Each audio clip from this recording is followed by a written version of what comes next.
Chevron is a proud sponsor of the Jason Project in association with the Harris County Department of Education, HCDE.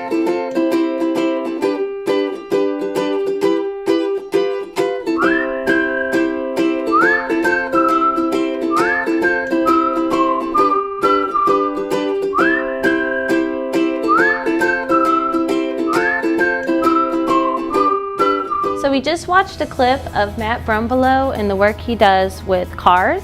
And the reason why I wanted to show you this clip is because it deals with science. So it deals with science because it deals with the speed of the cars, the mass of the cars, magnitude, the direction the cars are going, so velocity. And so it deals with a lot of the different things that we've been talking about in class.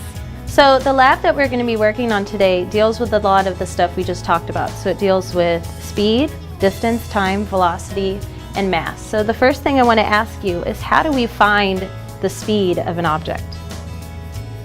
Olivia? Distance divided by time.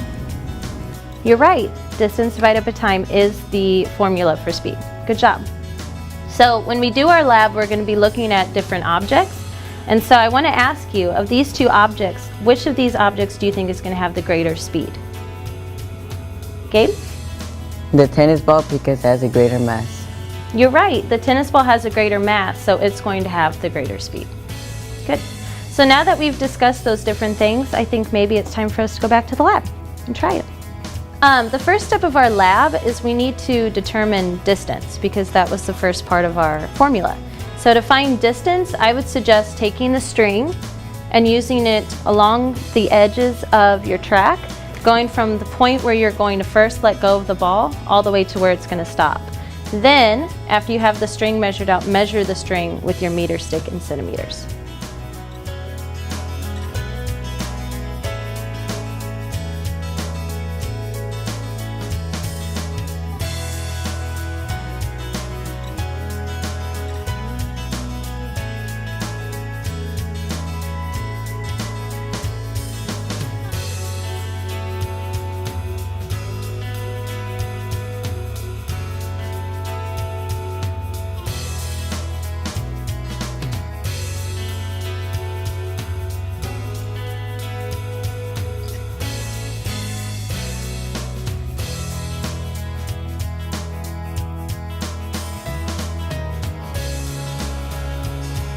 So for your second step is you have 4 different objects, and for each of the objects you're going to find its mass using the scale, and you're going to write a brief description so you can keep track of the different objects.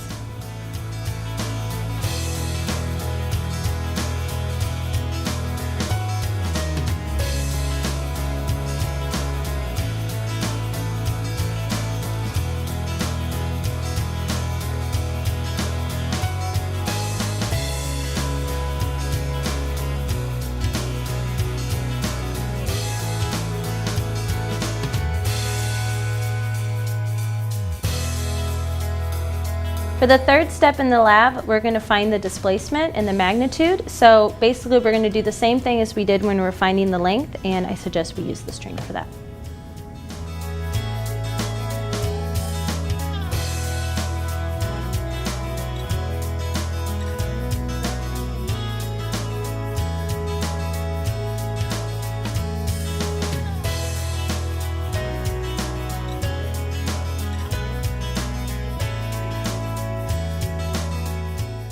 For your next step in your lab, you're going to actually test the different objects. So whichever one you labeled as ball number 1, you're going to start it at that starting point from where you measured, and then you're going to have, I would suggest, more than one person using the timer to see how long it takes this ball to reach the end of the barrier, and then you're going to stop it. When you've found those different times, 3 for just the one, then you're going to find the average. And to find the average, we're going to add them all up and divide by 3. Then you're going to move on to your next object and do the same thing.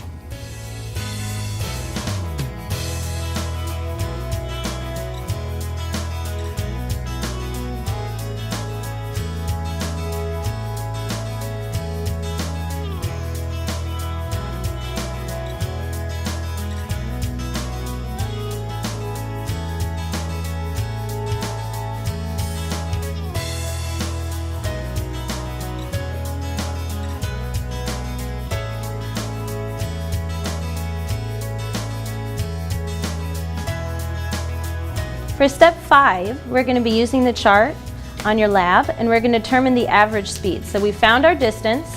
Our distance is on the first page, which was the length of the track. And then we've also found our average time, which was our 3 trials where we found the average time.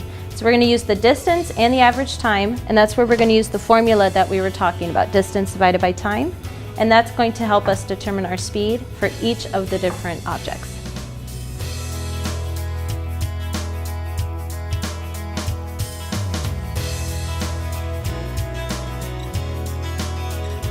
Our final step is to create our graph using our data that we just found.